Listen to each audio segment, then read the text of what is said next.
ఈరోజు బద్వేల్ కాన్స్టిట్యుయెన్సీలో రాష్ట్రమంతా కూడా ఏ విధంగా రెడ్ బుక్ రాజ్యాంగం నడుస్తుందో ఎన్నడూ లేని విధంగా ఈరోజు బద్వేల్ కాన్స్టిట్యుయెన్సీ ఎంతో ప్రశాంతంగా ఉంటుంది.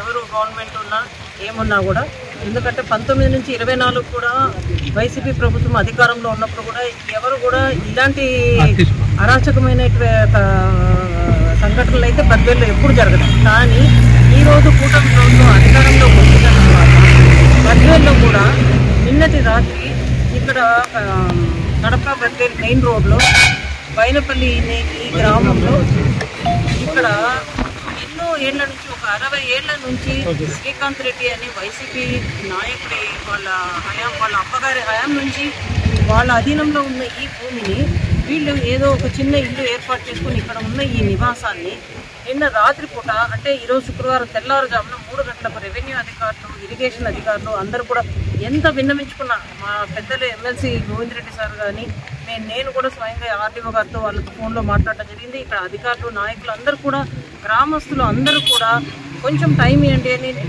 రిక్వెస్ట్ చేసినా కూడా వినకుండా, మహిళలు కానీ వీళ్ళందరూ ఉన్నా కూడా వాళ్ళందరినీ కూడా ఇబ్బంది పెడుతూ రాత్రి తెల్లారుజామున 3 గంటలప్పుడు ఈ మొత్తం స్ట్రక్చర్ని డిమాలిష్ చేయడం జరిగింది. వాళ్ళు చెప్పడం ఏంటంటే ఇదంతా కూడా చెరువు స్థలం అని.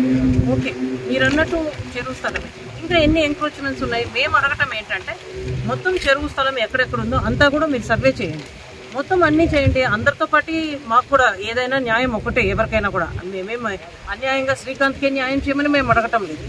మొత్తం ఎవరెవరు ఎంక్రోచ్ చేశారో అన్ని స్ట్రక్చర్స్ని తీసేయండి, దాంతోపాటు మేము ఉంటాం. అదే కానీ ఒకరు వైసీపీ నాయకుడని ఆ అబ్బాయిని మాత్రమే టార్గెట్ చేయడం ఎంతవరకు న్యాయమని మేము అడుగుతాం.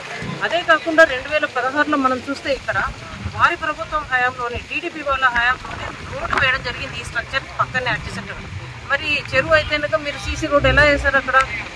ఈరోజు ఓన్లీ కేవలము ఒక రాజకీయంగా ఎవరెవరు యాక్టివ్గా ఉన్నారో వాళ్ళందరినీ భయభ్రాంతులు చేసే కార్యక్రమం మాత్రమే జరుగుతుంది. అది బద్వేల్లో ఇంతకుముందు ఎప్పుడు లేని రీతిలో ఇప్పుడు బద్వేల్లో కూడా ఈ కొత్త సంస్కృతి. మేము ఈరోజు ఇదంతా కూడా మేము ఈ కార్యక్రమాన్ని అందరం కూడా మేము నిరసిస్తున్నాము. తర్వాత కలెక్టర్ గారికి కూడా రిప్రజెంటేషన్ ఇచ్చి న్యాయపరంగా పొమ్మని అడుగుతున్నాము. అందరూ ఎవరెవరున్నారో అందరికీ తీసేయండి, కేవలం ఓన్లీ వైసీపీ వాళ్ళనే టార్గెట్ చేయడం ఎంతవరకు న్యాయం?